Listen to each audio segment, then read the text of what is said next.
वंदे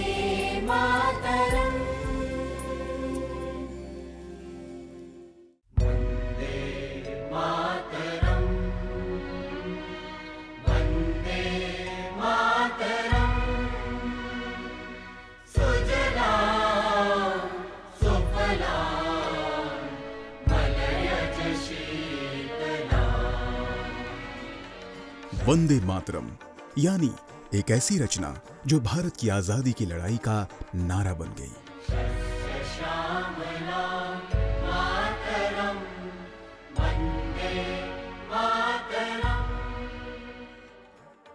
जिसने आजादी के मतवालों को नई दिशा, नई प्रेरणा दी, नया संकल्प दिया और नई राह दिखाई।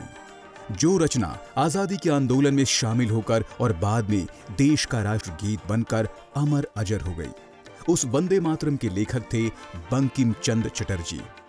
बंगाली भाषा के साहित्य के सम्राट के रूप में जाने जाने वाले बंकिम चंद्र चटर्जी प्रसिद्ध लेखक, कवि और पत्रकार थे।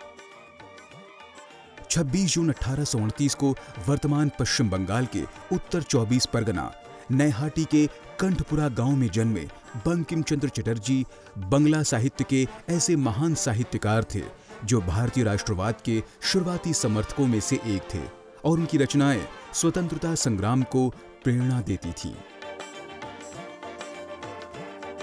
वर्ष 1857 में ईस्ट इंडिया कंपनी के शासन के खिलाफ एक मजबूत विद्रोह हुआ, लेकिन बंकिम चंद्र चटर्जी ने अपनी पढ़ाई जारी रखी और वर्ष 1859 में बीए की परीक्षा पास की।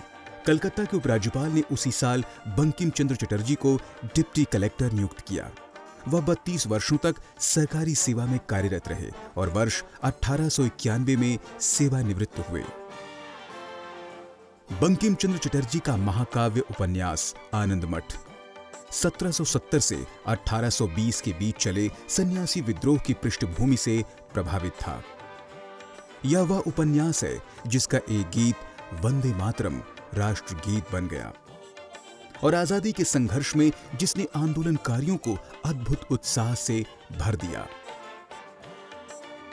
उन्होंने संस्कृत का अध्ययन किया था और वह इस विषय में बहुत रुचि रखते थे, लेकिन बाद में बंगाली भाषा को जनता की भाषा बनाने की जिम्मेदारी ली। हालांकि उनका पहला प्रकाशित काम एक उपन्यास है जो अंग्रेजी में था। बंकिम चंद्र चटर्जी ने 1872 में एक मासिक साहित्यिक पत्रिका बंग दर्शन की भी शुरुआत की, जिसके माध्यम से बंकिम चंद्र चटर्जी को एक बंगाली पहचान और राष्ट्रवाद के उद्भव को प्रभावित करने का श्रेय जाता है। बंकिम चंद्र चाहते थे कि यह पत्रिका शिक्षित और अशिक्षित वर्गों के बीच संचार के माध्यम के रूप में कार्य करे। इसी पत्रिका बंग दर्शन में सबसे पहले 7 नवंबर 1875 को वंदे मातरम प्रकाशित हुआ और बाद में वर्ष 1882 में आनंद मठ में प्रकाशित किया गया। 1880 के दशक के अंत में पत्रिका का प्रकाशन बंद कर दिया गया, परंतु वर्ष 1901 में रविंद्रनाथ टैगोर के संपादक बनने के बाद इसे फिर से शुरू किया गया। 1905 में बंगाल विभाजन के दौरान पत्रिका ने विरोध और असंतोष की आवाज को एक आधार देने में महत्वपूर्ण भूमिका निभाई। उनके प्रसिद्ध उपन्यासों में Durgesh Nandini, Kapal Kundala, Devi Chaudhurani, Bisha Briksha, the poison tree, Chandrashekhar, Rajmohan की पत्नी और कृष्ण कांतरविल शामिल हैं। 8 अप्रैल 1894 को बंकिम चंद्र चटर्जी का निधन हो गया। बंकिम चंद्र बंगला साहित्य के ऐसे महान साहित्यकार थे जिन्हें अपने जीवन काल में ही अपार ख्याति मिल गई थी और वह संपूर्ण देश में प्रकाश स्तंभ की तरह समाज को प्रेरणा देने वालों में से एक थे। आनंद मठ उनके साहित्य में उस शिखर पर आज भी खड़ा है जिसे विरले ही छू पाते हैं। बंकिम बाबू ने पहली बार इस उपन्यास में अंग्रेजों को चुनौती देने वाले क्रांतिकारियों के पराक्रम को चित्रित किया और प्रत्येक भारतवासी को बोध कराया कि आजादी उनका सर्वोच्च अधिकार है।